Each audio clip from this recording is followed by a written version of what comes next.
The radio crackled with static, then, a voice filled with desperation cut through the noise. "We need immediate extraction.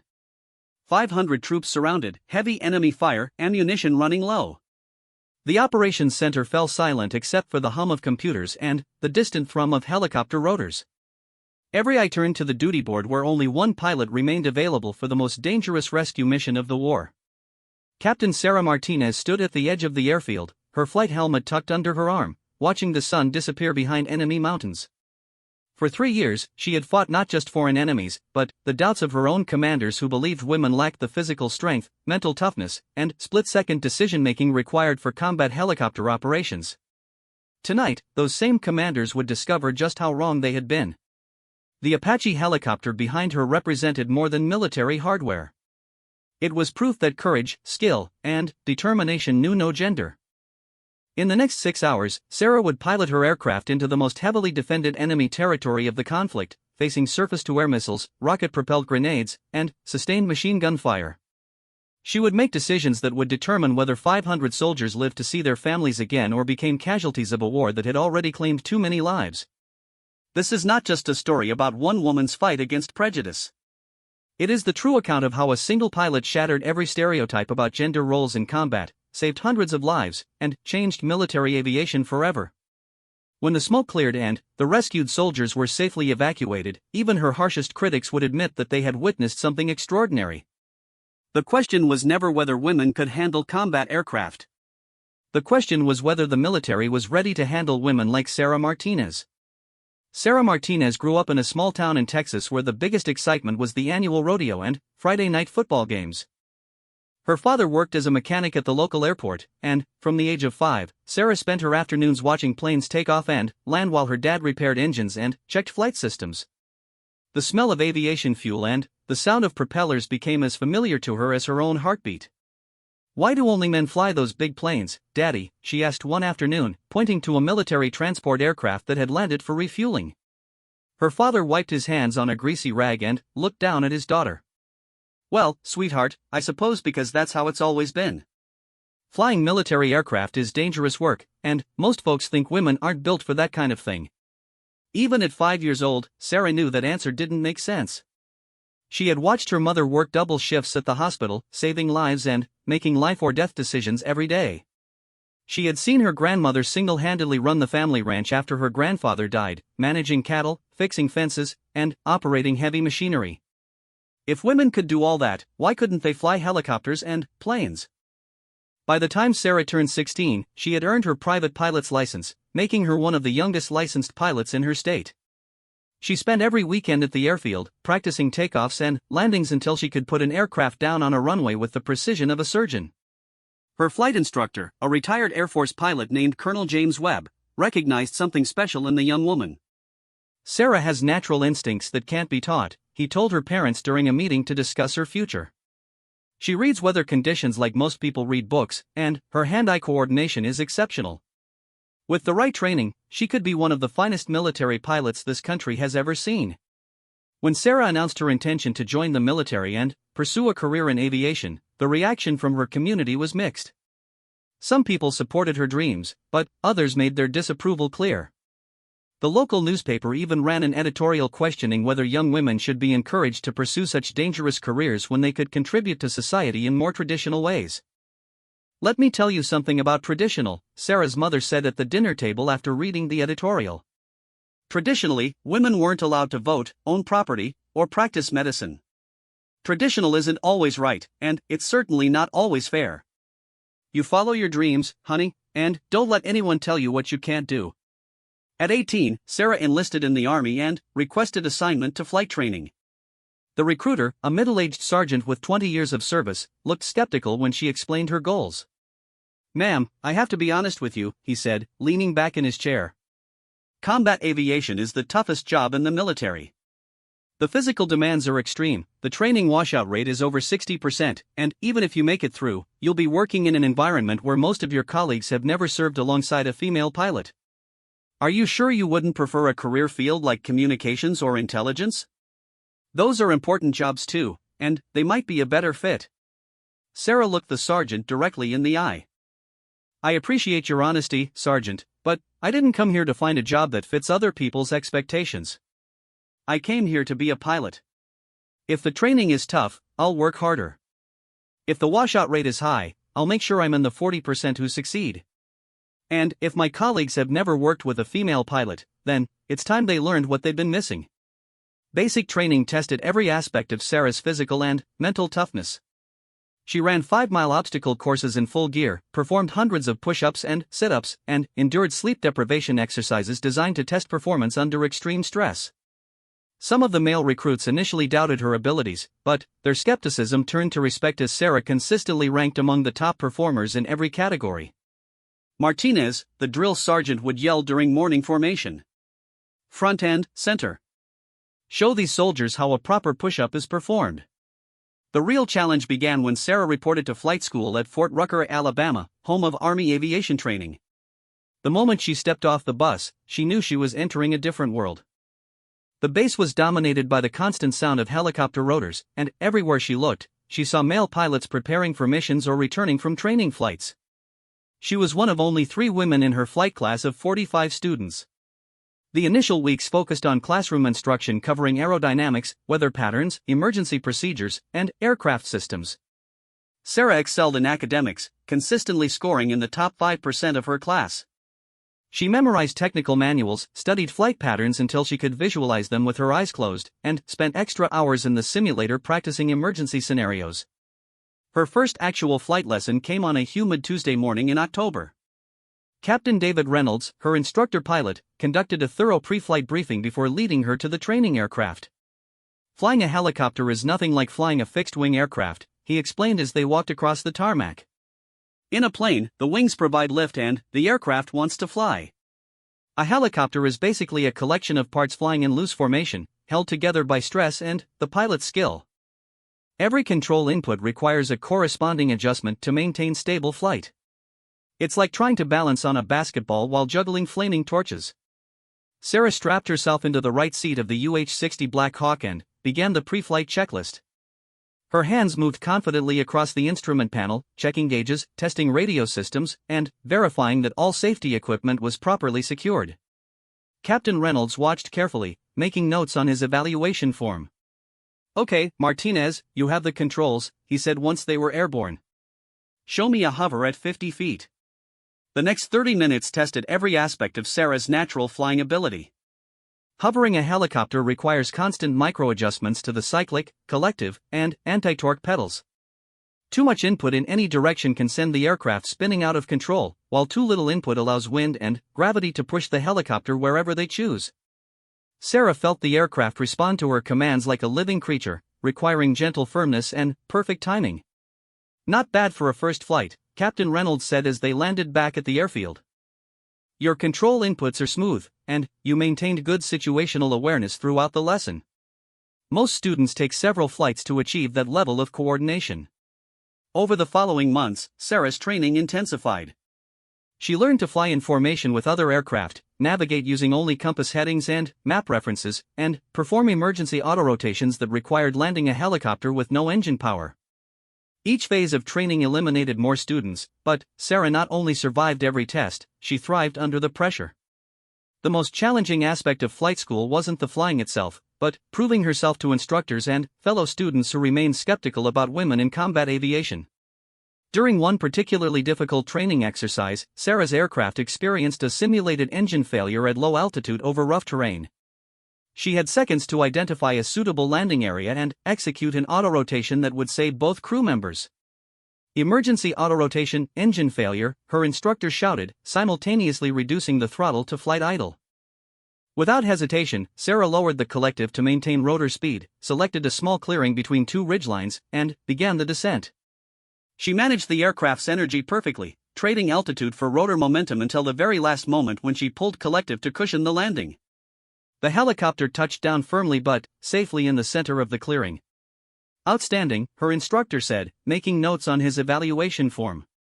That was textbook emergency procedure under extremely challenging conditions. Some pilots with years of experience couldn't have executed that maneuver any better.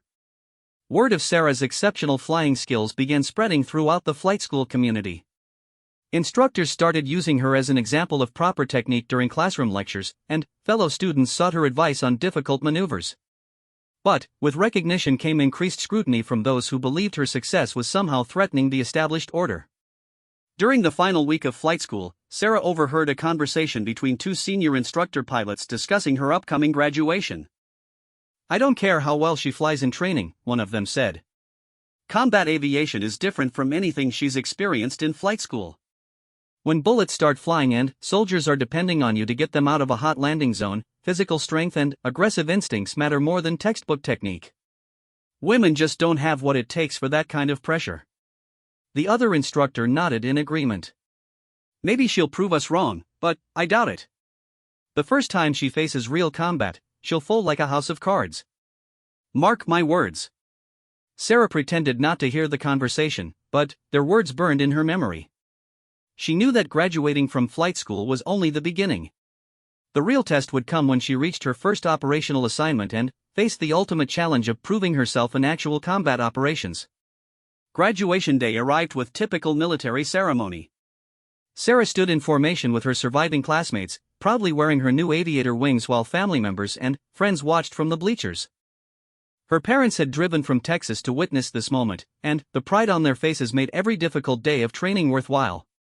Lieutenant Martinez, the base commander, said as he pinned the wings to her uniform, "You graduated second in your class out of 45 students.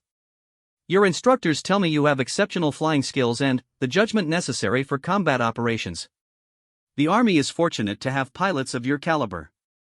As the ceremony concluded and families gathered for photographs, Sarah reflected on the journey that had brought her to this moment. She had overcome every obstacle, exceeded every expectation, and proven that gender was irrelevant when it came to flying military aircraft. But she also knew that the biggest challenges still lay ahead. Her first assignment would take her to a forward operating base in Afghanistan, where she would pilot Apache attack helicopters in support of ground combat operations. It was exactly the assignment she had requested, and exactly the opportunity she needed to prove that women belonged in combat aviation.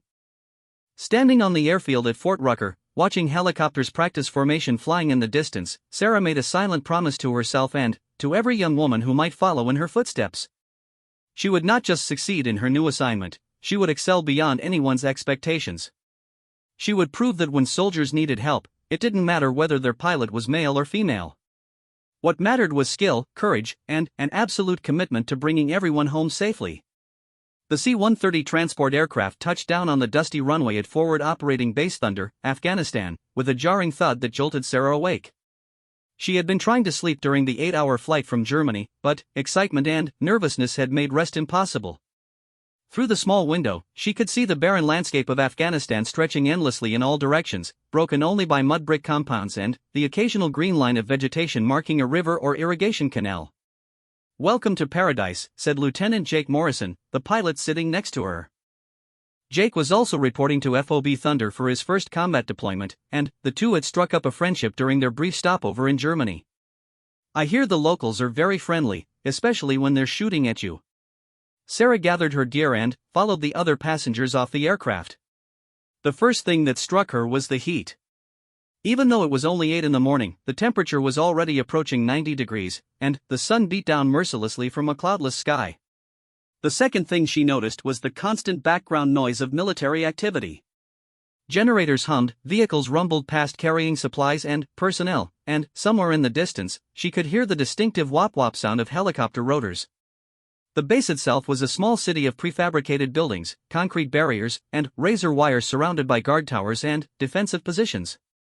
Everything was covered in a fine layer of dust that seemed to penetrate even sealed containers. Soldiers moved purposefully between buildings, some heading to the dining facility for breakfast, others preparing for missions or returning from night patrols. Sarah reported to the Aviation Unit Headquarters, a low concrete building that housed the operations center and pilot briefing rooms.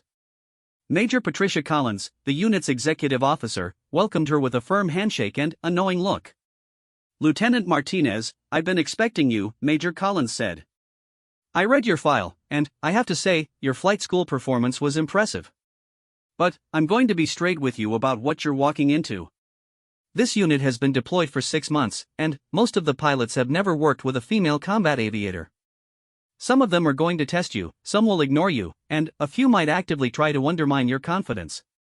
How you handle that will determine whether you succeed or fail here. Sarah appreciated the Major's directness. Ma'am, I didn't come here to make friends or prove a political point. I came here to fly combat missions and support ground troops. If some pilots have a problem with that, they can take it up with the enemy. Major Collins smiled. Good answer. Now let me show you around and introduce you to your new squadron mates. The unit operated AH-64 Apache attack helicopters, the most sophisticated combat aircraft in the Army inventory. Each Apache carried a 30mm chain gun, Hellfire missiles, and rocket pods capable of destroying tanks, bunkers, and enemy personnel. The aircraft was specifically designed for close air support missions, flying low and fast to engage targets that threatened friendly ground forces. Sarah's new home was a small trailer shared with another female officer who worked in intelligence. The accommodations were basic but functional, with 2 beds, wall lockers for personal belongings, and a small desk area. The trailer had air conditioning, which was considered a luxury at the remote base. You're the new Apache pilot, said her roommate, Captain Lisa Chen. I've heard the guys talking about you for the past week. Some of them are curious to see how you'll perform under pressure, and others are betting you won't last a month. My advice is to keep your head down, do your job better than anyone expects, and let your actions speak louder than their words. The next morning, Sarah reported for her first mission briefing. The operations center was a dimly lit room filled with computer screens, radio equipment, and detailed maps of the surrounding area. 8 pilots sat around a large table, reviewing intelligence reports and discussing weather conditions. The conversation stopped when Sarah entered the room. Gentlemen, meet Lieutenant Martinez, said Major Tom Bradley, the squadron commander. She'll be flying as co-pilot with Captain Steve Wilson until she completes her in-country checkout rides. Steve, I'm trusting you to show her the ropes and evaluate her readiness for combat operations. Captain Wilson was a 10-year veteran with 3 previous deployments and a reputation as one of the unit's most skilled pilots. He was also known for his blunt opinions about women in combat roles. Sarah had heard rumors that he had specifically requested not to be assigned a female co-pilot, but military necessity had overruled his preferences. Ma'am, Wilson said with minimal enthusiasm as he shook her hand. We'll be conducting a reconnaissance mission along Route Bravo this morning. It's a milk run, nothing too exciting, but it'll give you a chance to see how we operate in country. The mission briefing covered enemy activity in their assigned area, friendly forces locations, emergency procedures, and communication protocols. Sarah took detailed notes and asked relevant questions about terrain features and potential threats. The other pilots seemed impressed by her preparation and tactical knowledge. Any questions before we head out? Major Bradley asked as the briefing concluded. Yes, sir, Sarah said. What's the standard procedure if we take fire during the reconnaissance? Do we immediately return fire, or do we coordinate with ground units first? It was exactly the kind of question an experienced combat pilot would ask, and the room fell silent for a moment as the other aviators realized she was thinking several steps ahead.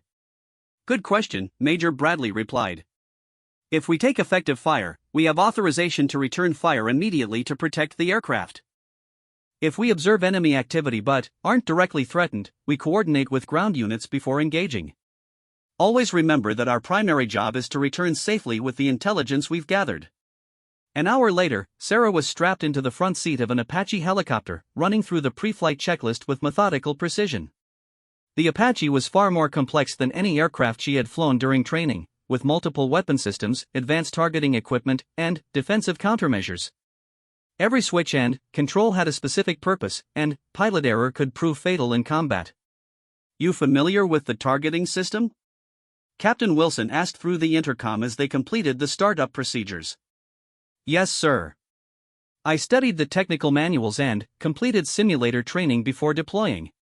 I understand the basic functions, but I'm sure there are techniques that can only be learned through experience. Wilson seemed surprised by her thorough preparation. Most new pilots arrived in country with minimal knowledge of the Apache systems, requiring weeks of additional training before they were ready for combat operations. The helicopter lifted off smoothly and headed north toward the assigned reconnaissance area. Sarah immediately noticed how different flying felt in Afghanistan compared to training areas in the United States. The thin air at high altitude reduced engine performance, requiring more careful power management. The mountainous terrain created unpredictable wind patterns that could throw an aircraft around like a toy. Most importantly, every piece of ground below could potentially hide enemy fighters with rockets or machine guns. See that compound at 2 o'clock? Wilson pointed toward a collection of mud brick buildings surrounded by high walls. Intelligence reports indicate possible insurgent activity in that area. We'll orbit at a safe distance and observe for any suspicious movement. For the next 2 hours, they flew methodically through the reconnaissance area, using the Apache's sophisticated sensors to examine potential threat locations. Sarah operated the targeting system while Wilson controlled the aircraft, and, gradually they developed an effective working rhythm. Movement in the compound, Sarah reported, focusing the infrared camera on the target area. I count 4 individuals, appears to be normal civilian activity. No weapons visible. Good eyes, Wilson acknowledged. Note the location and time for the intelligence report. The ground guys will want to know about any activity in that area. The mission proceeded without incident until they were returning to base. Flying through a narrow valley about 20 miles from FOB Thunder, Sarah noticed something that didn't look right. Captain, I've got what looks like a vehicle convoy stopped on the road ahead, she reported. 3 trucks, personnel dismounted. Could be normal traffic, but the location seems odd for civilian vehicles. Wilson adjusted their flight path to get a better view while maintaining a safe distance. I see them. Definitely suspicious. Civilian trucks don't usually travel in that area, and legitimate travelers don't stop in the middle of nowhere for extended periods. Sarah zoomed in with the targeting camera and immediately spotted the telltale signs of enemy activity. Sir, I can see individuals carrying what appear to be RPGs and assault rifles. This looks like an ambush position targeting the main supply route. Outstanding observation, Wilson said, his voice carrying new respect. You just potentially saved some convoy drivers' lives. Let's call this in and see if ground forces want us to engage. The radio crackled with communication between their aircraft, the operations center, and ground units in the area. Within minutes, they received authorization to engage the enemy position before the fighters could threaten friendly convoys. This will be your first combat engagement, Wilson said as he maneuvered the Apache into attack position. I'll control the aircraft and weapons, you maintain situational awareness and watch for additional threats. Keep your eyes moving and call out anything that doesn't look right. Sarah felt her heart rate increase as they approached the target area, but her training took over and her movements remained smooth and controlled. She systematically scanned the surrounding terrain, looking for signs of additional enemy fighters or anti-aircraft weapons that could threaten their helicopter. Target in sight, Wilson announced. Engaging with 30mm cannon. The Apache shuddered as the chain gun fired a burst of high-explosive rounds into the enemy position. Sarah watched through the targeting camera as the rounds impacted precisely where the insurgents had been positioned. 2 of the 3 vehicles burst into flames, and the personnel who had been preparing the ambush either fled the area or were eliminated by the accurate fire. Target destroyed, Wilson reported over the radio. No return fire observed. Continuing to monitor the area for additional threats. They remained in the area for another 20 minutes, ensuring that no additional enemy fighters appeared to reinforce the position or threaten passing convoys. Finally, with fuel running low, they returned to FOB Thunder and landed safely on the dusty helicopter pad. As they completed the post-flight inspection and debriefing, Captain Wilson's attitude toward Sarah had noticeably changed. That was solid work today, Martinez. Your observation skills are excellent, and you handled your first combat situation professionally. I have to admit, I had some doubts about flying with a female co-pilot, but you show me that skills matter more than gender. During the evening debriefing with the squadron commander, Sarah's performance received high praise from both Wilson and the ground units who had been monitoring their mission. Lieutenant Martinez demonstrated excellent tactical awareness and professional competence during today's mission, Wilson reported. Her identification of the enemy ambush position potentially prevented casualties among friendly convoy personnel. I recommend she be cleared for standard combat operations effective immediately. Major Bradley nodded approvingly. Outstanding work, Lieutenant. Word of your performance today will spread quickly around the base. You've made a good first impression, but remember that every mission brings new challenges. Stay focused, continue learning, and maintain the same level of professionalism you demonstrated today.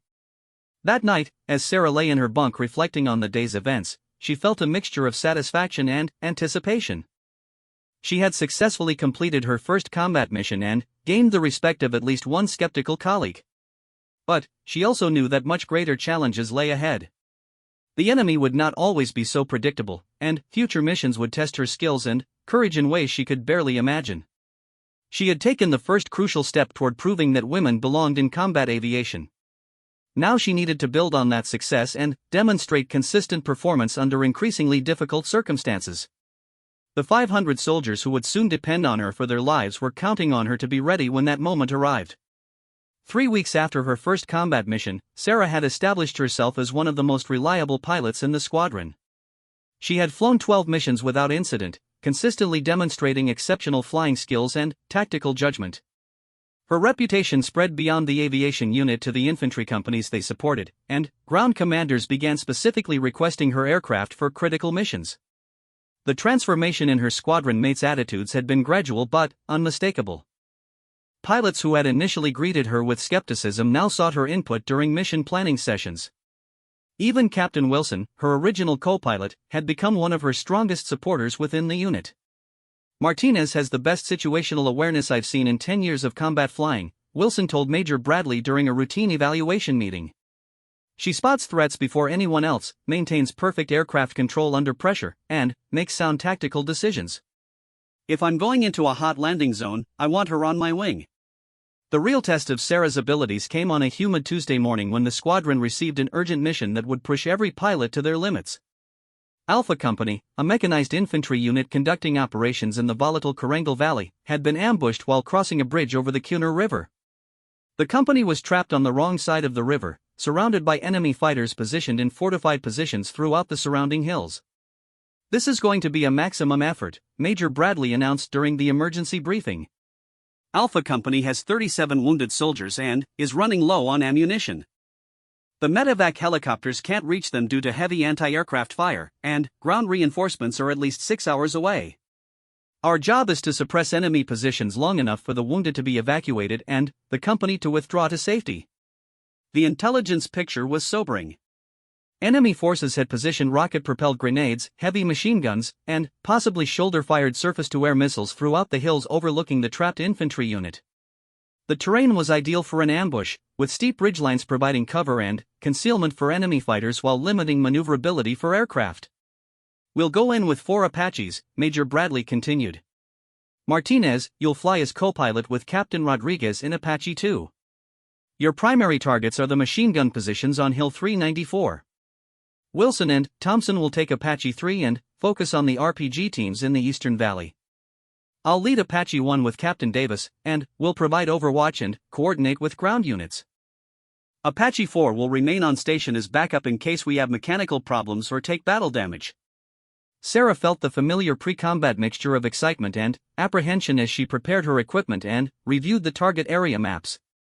This mission would be far more dangerous than anything she had previously experienced. The enemy was well-positioned, heavily armed, and highly motivated to prevent the Americans from escaping their carefully planned ambush. Captain Rodriguez was a veteran pilot with 2 previous deployments and a reputation for aggressive tactics. He had initially been skeptical about flying with a female co-pilot, but Sarah's performance over the past 3 weeks had convinced him that she was ready for the most challenging missions. "Listen up, Martinez," Rodriguez said as they walked toward their aircraft. "This is going to be a knife fight in a phone booth. We'll be flying low and fast, taking fire from multiple directions, and making split-second decisions that determine whether those soldiers live or die. I need you focused, aggressive, and ready to engage targets the instant you identify them." "Can you handle that?" "Yes, sir," Sarah replied without hesitation. "I'm ready." The 4 Apaches launched simultaneously and formed up into a tactical formation for the 30-minute flight to the contact area. Sarah used the transit time to study the terrain features and memorize the locations of friendly forces. She reviewed emergency procedures, checked weapon systems, and mentally prepared herself for the intensity of sustained combat. "Alpha Company, this is Guardian Flight," Major Bradley transmitted as they approached the valley. "We have 4 Apaches inbound your location. Identify your positions and give us a target update." The response came immediately, accompanied by the distinctive crack of rifle fire and the deeper boom of rocket-propelled grenades. Guardian Flight, Alpha 6. We're trapped on the north side of the bridge, taking heavy fire from multiple positions. We have 37 wounded, including several critical cases that need immediate medevac. Enemy positions are marked with orange smoke, but be advised they have anti-aircraft weapons and have already engaged 2 previous aircraft. As they crested the final ridgeline before the target area, Sarah got her first view of the battlefield. Alpha Company's vehicles were positioned in a defensive circle near the bridge, with soldiers using whatever cover they could find to return fire against enemy positions scattered throughout the surrounding hills. Smoke and dust obscured much of the area, and the constant muzzle flashes from both sides created a deadly light show across the valley. There, Rodriguez pointed toward a hill to the east. I can see muzzle flashes from at least 3 machine gun positions. Those are our primary targets. Sarah, get the targeting system locked on and prepare to engage. Sarah manipulated the Apache's sophisticated targeting equipment, using thermal imaging to identify the exact locations of enemy fighters despite the smoke and terrain features. The technology allowed her to see heat signatures from weapons and personnel that would be invisible to the naked eye. I have multiple targets identified, she reported. Machine gun position at grid 318456, second position at 319458, possible RPG team at 320461. Outstanding work. Engaging first target. The Apache shuddered as Rodriguez fired a Hellfire missile at the primary machine gun position. Sarah watched through the targeting camera as the missile streaked toward the target and detonated with devastating accuracy. The machine gun fire from that position ceased immediately. Target destroyed, she reported. Engaging second position with 30mm cannon.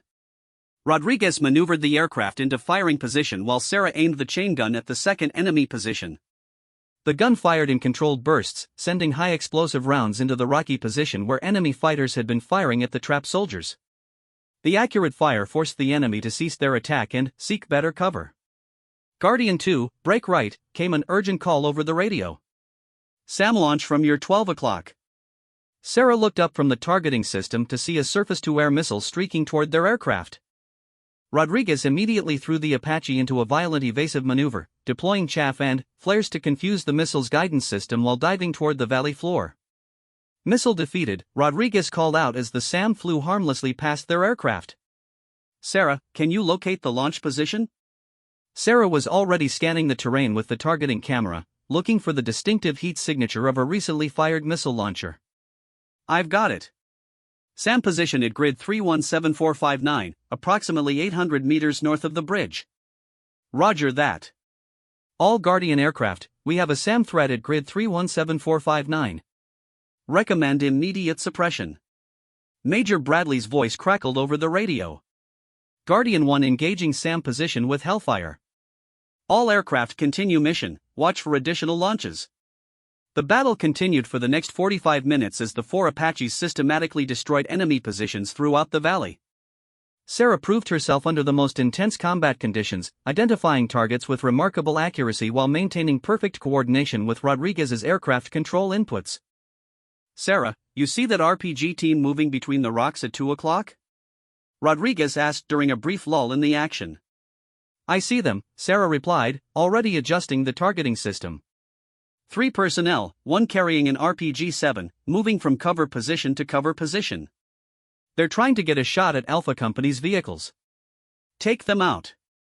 Sarah fired a precise burst from the 30mm cannon, the rounds impacting exactly where the enemy fighters were attempting to position themselves. The threat to the ground forces was eliminated before the RPG team could launch a single rocket. As the enemy positions were systematically destroyed, Alpha Company began moving their wounded soldiers to a landing zone where medevac helicopters could safely extract them. The Apaches provided continuous overwatch, ensuring that no additional enemy fighters could interfere with the evacuation process. Guardian Flight, Alpha 6, came the call from the ground commander. Outstanding work. You suppressed all enemy positions in our immediate area. The wounded are being evacuated now, and we should be able to withdraw safely within the next 30 minutes.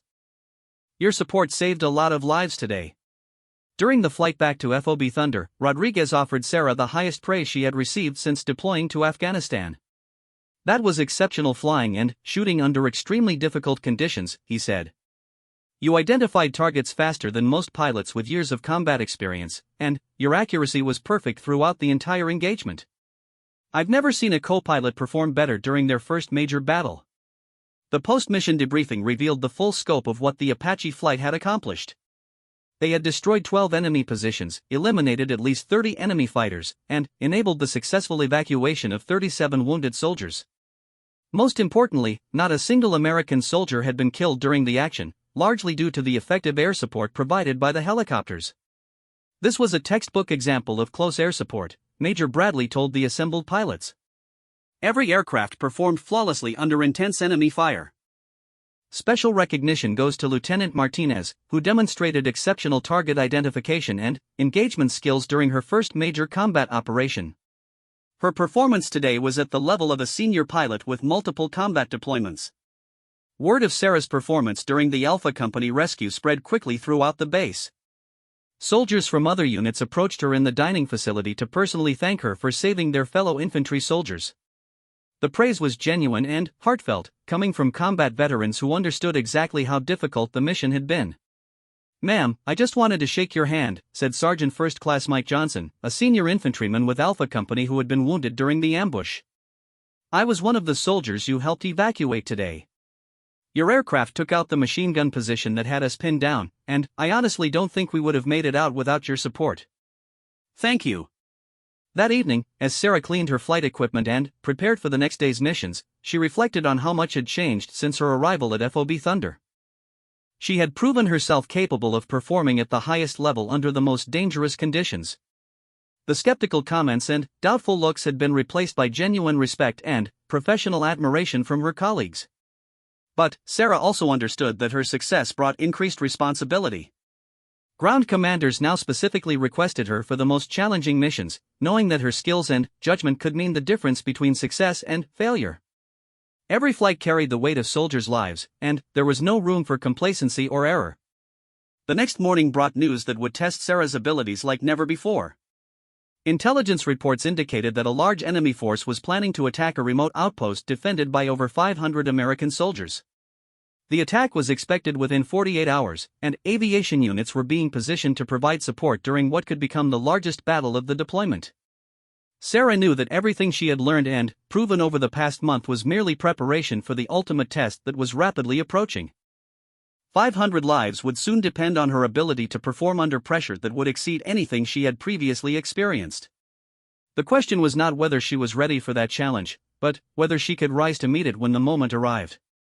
The intelligence briefing at 0600 hours painted a grim picture that sent a chill through every pilot in the operations center. Satellite imagery and intercepted communications indicated that over 300 enemy fighters were moving toward Combat Outpost Phoenix, a remote base defended by Bravo Battalion's 500 soldiers. The enemy force included experienced foreign fighters, sophisticated weapons, and a detailed plan to overrun the outpost before reinforcements could arrive. "This is going to be the largest coordinated attack we've seen in this theater," Major Bradley explained to the assembled aircrew. "The enemy has been planning this operation for months, and they've positioned anti-aircraft weapons throughout the surrounding hills. They know we'll respond with air support, and they're prepared for a prolonged battle." Combat Outpost Phoenix was located in one of the most isolated and dangerous areas of Afghanistan, surrounded by mountains that provided excellent cover for attacking forces while limiting options for defensive maneuvers. The base had been built to monitor enemy movement along a key supply route, but its remote location made it vulnerable to exactly the type of attack that was now approaching. "Weather is going to be a major factor," continued Captain Davis, the squadron's intelligence officer. "A storm front is moving through the area, with low clouds, high winds, and possible snow at higher elevations. Visibility will be marginal, and mountain wave conditions could create severe turbulence." Sarah studied the terrain maps and target overlays while listening to the briefing. The tactical situation was extremely challenging, with enemy positions spread across multiple ridgelines and valleys surrounding the outpost. The defenders would be outnumbered nearly 2-1, facing an enemy force that had chosen the time and place of attack to maximize their advantages. "Guardian Flight will provide continuous close air support once the attack begins," Major Bradley announced. "Based on intelligence estimates, we can expect the assault to commence sometime after midnight. All aircraft will be fully armed and ready for immediate launch." This is what we've been training for, people. 500 American soldiers are counting on us to keep them alive. The day passed slowly as pilots conducted final equipment checks, reviewed emergency procedures, and tried to rest before what promised to be a long and difficult night. Sarah spent the afternoon in the maintenance hangar, personally inspecting every system on her assigned aircraft. She knew that mechanical failure during the upcoming battle could prove catastrophic not only for her crew but for the soldiers depending on their support. "You nervous?" asked Captain Rodriguez as they conducted the pre-flight inspection together. "Focused," Sarah replied, checking the 30mm ammunition load. "This is exactly why I became a pilot. When soldiers need help, we're the ones who can provide it. Everything we've done up to this point has been preparation for tonight." At 2147 hours, the radio in the operations center crackled with the call everyone had been expecting. "Guardian Operations, Phoenix Base, we have movement on all approaches. Large enemy force approaching from multiple directions. Request immediate air support." Within minutes, all 4 Apaches were airborne and racing through the darkness toward Combat Outpost Phoenix. The weather had deteriorated as predicted, with low clouds and gusty winds creating hazardous flying conditions. Sarah monitored the navigation systems while Rodriguez fought to maintain stable flight through the turbulent air. "Phoenix Base, Guardian Flight," Major Bradley transmitted as they approached the target area. "For Apaches inbound your location. What's your current situation?" "Guardian Flight, Phoenix 6, came the tense reply from the base commander. "Enemy forces are probing our perimeter on all sides. We're receiving sporadic mortar fire, and our sensors indicate at least 3 separate assault groups moving into attack positions. We need you to suppress the mortar positions before they can coordinate a full assault." The first glimpse of the battlefield revealed the scope of the challenge facing the defenders. Combat Outpost Phoenix was a collection of fortified buildings and defensive positions clustered on a hilltop, surrounded by concentric rings of barriers and observation posts. Enemy muzzle flashes could be seen throughout the surrounding valleys, indicating a force much larger than intelligence estimates had suggested. "Sarah, start looking for mortar positions," Rodriguez instructed as they began their initial orbit of the base. "They'll be firing and then moving to avoid counter-battery fire, so we need to catch them in the act." Sarah focused the Apache's thermal imaging system on areas where mortar rounds had been observed impacting near the base. The infrared camera could detect the heat signature from recently fired weapons, even in the darkness and poor weather conditions. "I've got mortar fire from grid 425678, Sarah reported, tracking the distinctive thermal bloom of a mortar tube. 2 tubes, firing from a position approximately 1,500 meters southeast of Phoenix Base." "Roger that. Engaging with Hellfire." Rodriguez maneuvered into attack position and launched 2 precision-guided missiles at the enemy mortar position.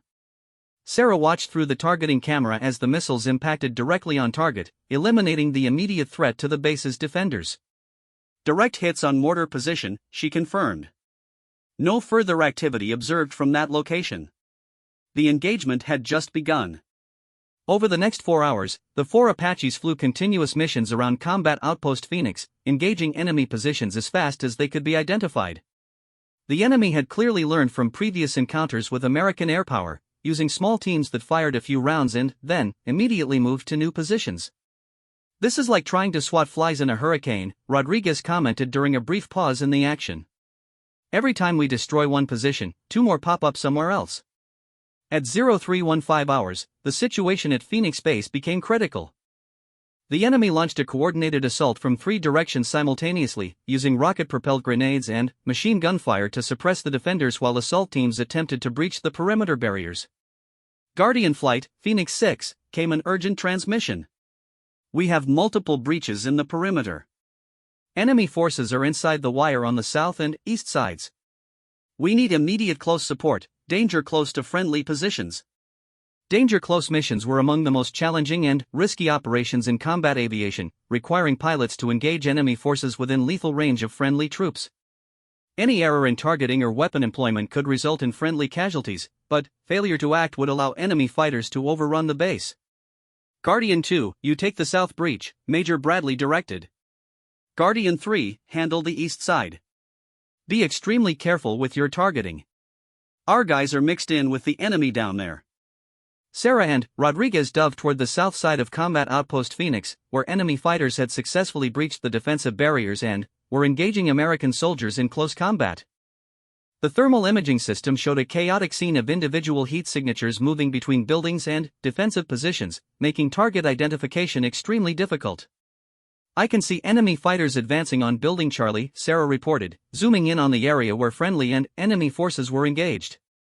3 individuals with weapons, moving from cover to cover. Friendly forces appear to be defending from positions inside the building. "I need a precise shot," Rodriguez said, positioning the aircraft for optimal firing angle.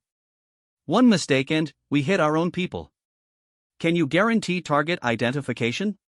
Sarah studied the thermal display carefully, using her training to distinguish between friendly soldiers and enemy fighters based on their movement patterns, equipment signatures, and tactical positions.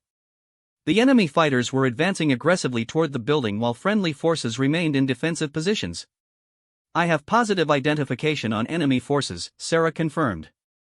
Engaging with 30mm, short controlled bursts to minimize risk to friendlies. The chain gun fired precisely aimed bursts that struck the advancing enemy fighters while avoiding any risk to the defending soldiers. Sarah's accuracy was perfect, eliminating the immediate threat while maintaining the strict safety standards required for danger-close operations. "Outstanding shooting," Rodriguez praised. Target eliminated, no friendly casualties observed. The battle continued throughout the night as wave after wave of enemy fighters attempted to overwhelm the base's defenses.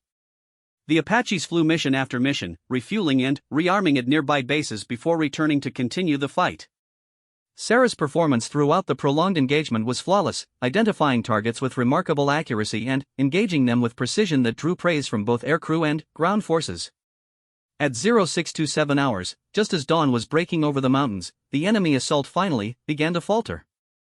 The combination of effective air support and determined ground defense had inflicted heavy casualties on the attacking force while preventing any successful penetration of the base's inner defenses. Guardian Flight, Phoenix 6, came the call from the base commander. "Enemy forces are withdrawing from all sides. We're conducting battle damage assessment and treating wounded, but it appears the attack has been repelled. Your air support made the difference between victory and disaster tonight." The flight back to FOB Thunder was subdued as the pilots reflected on the intensity of the night's combat.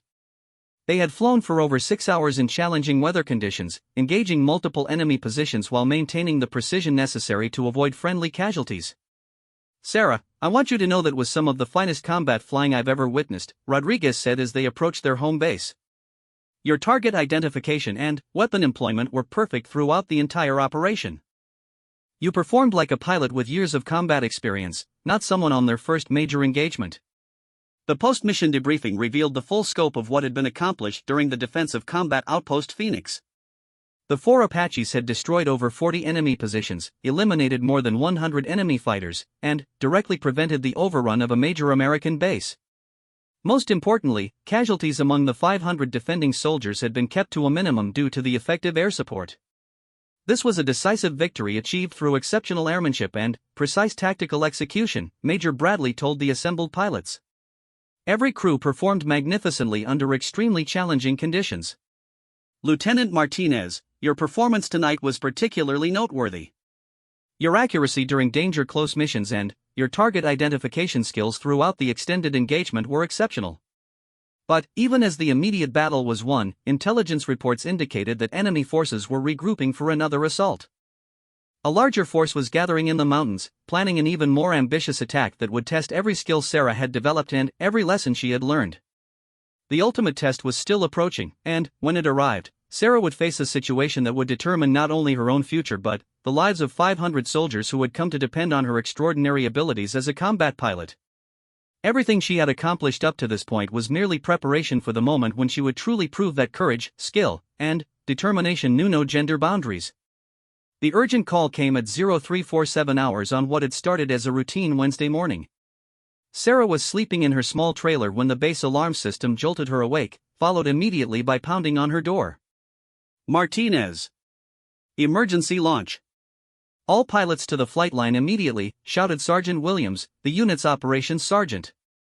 Within minutes, Sarah was racing across the darkened base toward the helicopter hangar, her flight gear hastily thrown over her uniform. Other pilots emerged from their quarters, all moving with the urgent purpose that came from months of combat experience. The situation had to be critical for command to launch aircraft before dawn without a detailed briefing. Major Bradley was waiting in the operations center, his face grim as he studied intelligence reports streaming in from multiple sources. The electronic displays showed a tactical situation that was rapidly spiraling out of control. "Here's what we know," he began without preamble. "Forward operating base Hammer is under attack by the largest enemy force we've encountered in this deployment. Over 600 enemy fighters, including foreign terrorists and experienced local insurgents, launched a coordinated assault 30 minutes ago. The base is defended by 500 soldiers from Charlie Battalion, and they're already reporting multiple breaches in their perimeter defenses." Sarah felt her stomach tighten as she studied the intelligence overlays. FOB Hammer was located in an even more remote area than Combat Outpost Phoenix, surrounded by terrain that heavily favored attacking forces. The base served as a critical logistics hub, containing ammunition supplies, fuel depots, and communication equipment that would be valuable targets for enemy forces. "Weather conditions are terrible," Major Bradley continued. "Heavy cloud cover, high winds, and sporadic snow showers. Visibility is less than 2 miles, and mountain wave conditions are creating severe turbulence throughout the area. This is going to push every pilot to their limits." The tactical situation was worse than anything they had previously encountered. Intelligence reports indicated that the enemy had spent weeks positioning anti-aircraft weapons throughout the surrounding mountains, creating a dense network of surface-to-air missiles and heavy machine guns designed to destroy any aircraft attempting to provide support to the besieged base. "Guardian flight will be the primary response," Major Bradley announced. "Martinez, you'll fly as aircraft commander with Lieutenant Morrison as your co-pilot. This is your show, Sarah. Rodriguez is grounded with flu symptoms, and Wilson is still recovering from yesterday's emergency landing. You're the most experienced combat pilot available, and Charlie Battalion is counting on you." The weight of responsibility settled on Sarah's shoulders like a physical force. She had proven herself capable during previous engagements, but this mission represented an entirely different level of challenge. She would be leading other pilots into the most dangerous combat situation of the deployment, with the lives of 500 soldiers hanging in the balance. Lieutenant Morrison was waiting by their aircraft, his young face showing the mixture of excitement and apprehension that came with his first mission as co-pilot to an aircraft commander. Jake was a skilled pilot, but he had only been in country for 2 weeks and lacked the combat experience necessary for the type of mission they were about to undertake. "Jake, listen carefully," Sarah said as they conducted the pre-flight inspection. "This is going to be unlike anything you've experienced in training. The enemy knows we're coming, they've prepared extensively, and they'll throw everything they have at us. I need you focused on your instruments, watching for threats, and ready to take control if I'm incapacitated. Can you handle that?" "Yes, ma'am," Jake replied, though Sarah could hear the tension in his voice. "I'm ready." The 4 Apaches launched into the pre-dawn darkness, immediately encountering the severe weather conditions that had been forecast. Wind gusts of over 40 knots buffeted the aircraft, while ice crystals formed on the windscreen despite the heating systems. Sarah fought to maintain formation with the other helicopters as they navigated through valleys shrouded in low-hanging clouds. Guardian flight, Hammer base, crackled through the radio as they approached the target area. "Situation is critical. Enemy forces have penetrated our inner defenses and are threatening the ammunition depot. We have wounded soldiers who need immediate evacuation, but the landing zones are under constant fire. We need suppression of enemy positions before any medevac attempt." The first view of FOB Hammer revealed a scene from a nightmare. The base was completely surrounded by enemy muzzle flashes, indicating that attacking forces had successfully isolated the defenders from any possibility of ground reinforcement. Explosions erupted continuously throughout the compound as rocket-propelled grenades and mortar rounds impacted near critical facilities. "Guardian 2, this is Guardian 1, Sarah transmitted to the other aircraft in her flight. Enemy anti-aircraft fire is going to be heavy. Maintain spacing, watch each other's backs, and follow my lead for target engagement. Our priority is suppressing the threats to the ammunition depot." As they descended toward the base, the sky erupted with tracer rounds from multiple heavy machine gun positions. Sarah immediately recognized the distinctive pattern of interlocking fields of fire that indicated sophisticated tactical planning by the enemy force.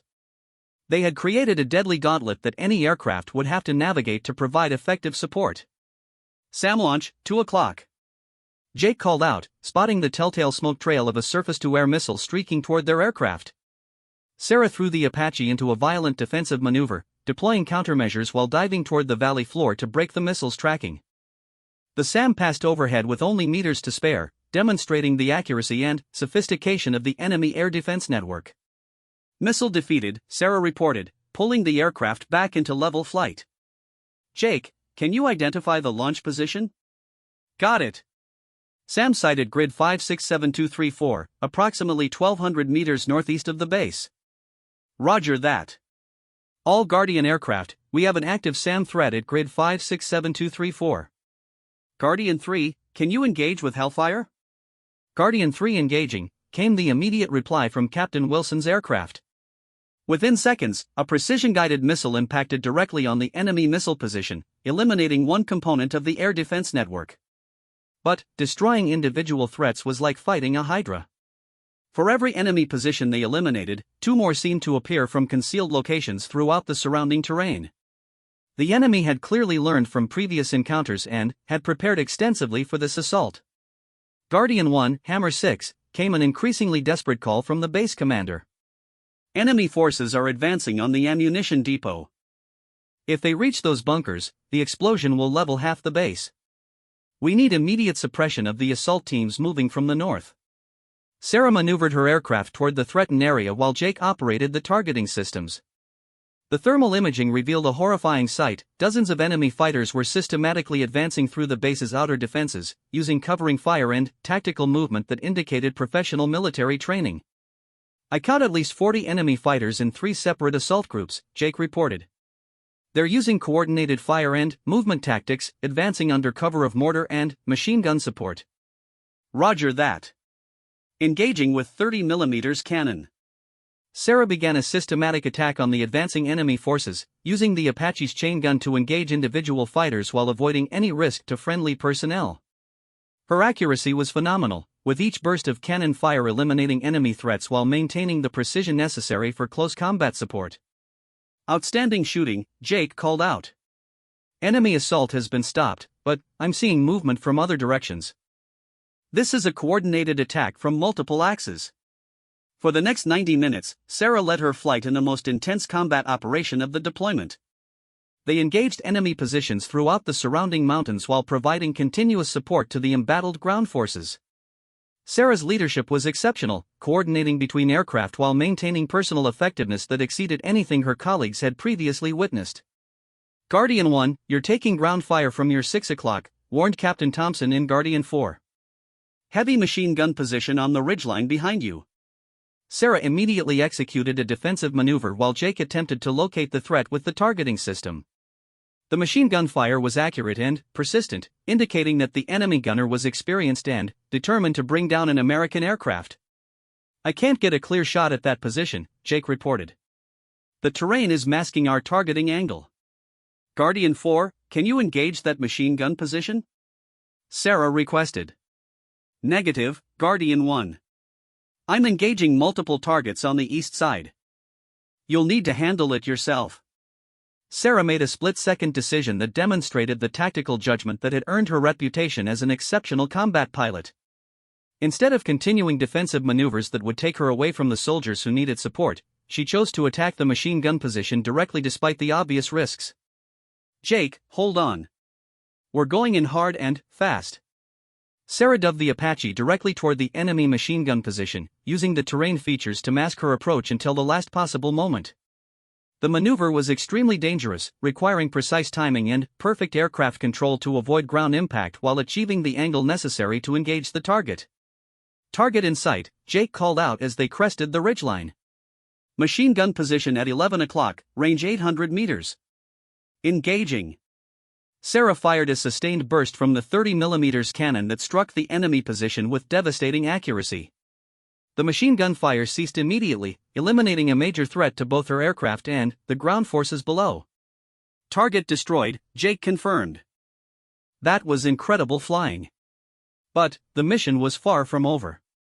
Enemy forces continued their assault on FOB Hammer with fanatical determination, apparently willing to accept massive casualties in their attempt to overrun the American position. Sarah and her flight continued engaging targets throughout the surrounding area, but the sheer number of enemy fighters made it impossible to eliminate them all. Guardian Flight, Hammer 6, came a transmission that chilled every pilot. Enemy forces have reached the ammunition bunkers. They're attempting to plant explosives that could destroy the entire depot. We need immediate engagement of enemy demolition teams, danger close to critical infrastructure. Sarah found herself facing the most challenging targeting situation of her career. Enemy fighters were positioned within meters of ammunition storage bunkers containing thousands of rounds of artillery shells, rockets, and explosive devices. Any error in weapon employment could trigger a catastrophic explosion that would destroy not only the enemy forces but also a significant portion of the base and its defenders. "Jake, I need perfect target identification," Sarah said, maneuvering into position for the critical engagement. "The margin for error is 0. If we hit those bunkers, we'll kill everyone on the base." Jake focused the targeting system on the area around the ammunition depot, using maximum magnification to distinguish between enemy fighters and friendly personnel.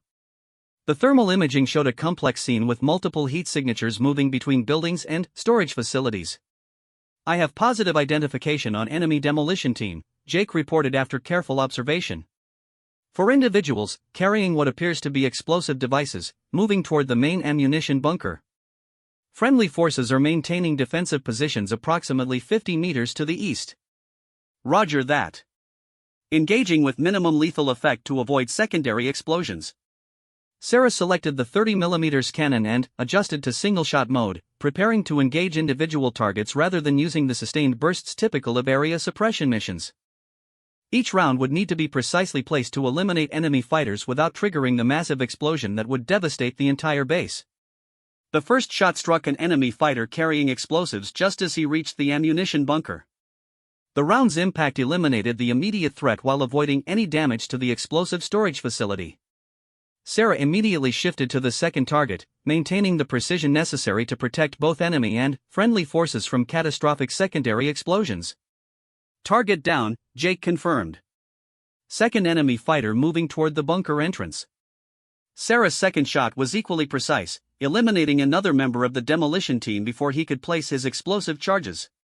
The remaining enemy fighters, recognizing the futility of their mission under accurate fire from the Apache, abandoned their demolition attempt and sought cover in other areas of the base. "Demolition team eliminated," Sarah reported. "Ammunition depot is secure."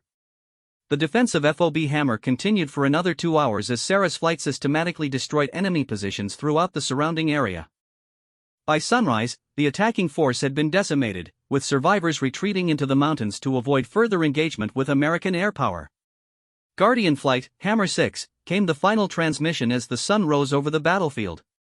"Enemy forces are withdrawing from all positions. The base is secure, repeat, the base is secure. Your air support prevented a catastrophic defeat. 500 soldiers owe their lives to your exceptional performance tonight." The flight back to FOB Thunder was filled with radio chatter as pilots discussed the intensity of the engagement and the precision flying they had witnessed from their flight leader. Sarah's performance had exceeded every standard of combat aviation, demonstrating skills that would have been remarkable in a pilot with decades of experience. "Sarah, I've never seen anything like what you did tonight," Jake said as they approached their home base. The precision engagement around the ammunition depot was impossible flying. "You saved not only the base but probably half the soldiers in the battalion." The post-mission debriefing revealed the full scope of what had been accomplished during the defense of FOB Hammer. The 4 Apaches had destroyed over 60 enemy positions, eliminated more than 200 enemy fighters, and directly prevented the catastrophic loss of a major American base. Sarah's personal performance had been extraordinary, with perfect target engagement throughout the most challenging combat operation of the deployment. "This was the finest example of combat aviation I have witnessed in 20 years of military service," Major Bradley told the assembled aircrew. "Lieutenant Martinez, your leadership, tactical judgment, and precision flying under extreme conditions were exceptional by any standard. You have proven beyond any doubt that gender is irrelevant when it comes to combat effectiveness." Word of Sarah's performance during the defense of FOB Hammer spread throughout the military community and eventually reached the highest levels of command. She received commendation from general officers, recognition from ground units throughout the theater, and requests from multiple squadrons for transfer assignments. But, for Sarah, the greatest reward was simpler and more meaningful than any official recognition. It came in the form of a handwritten letter from Sergeant Major Robert Hayes, the senior enlisted soldier at FOB Hammer. Lieutenant Martinez, I wanted you to know that 500 soldiers are alive today because of your courage and skill. When everyone said women couldn't handle combat aircraft, you proved them wrong in the most decisive way possible. You didn't just break barriers, you saved lives. Thank you for showing the world what American military aviation can achieve when prejudice is replaced by merit. Sarah folded the letter carefully and placed it in her personal belongings, knowing that it represented something more valuable than any medal or commendation. She had not only proven herself as a combat pilot, she had opened doors for future generations of women who would follow in her footsteps. The war in Afghanistan would eventually end, and Sarah would return home to a new assignment and new challenges.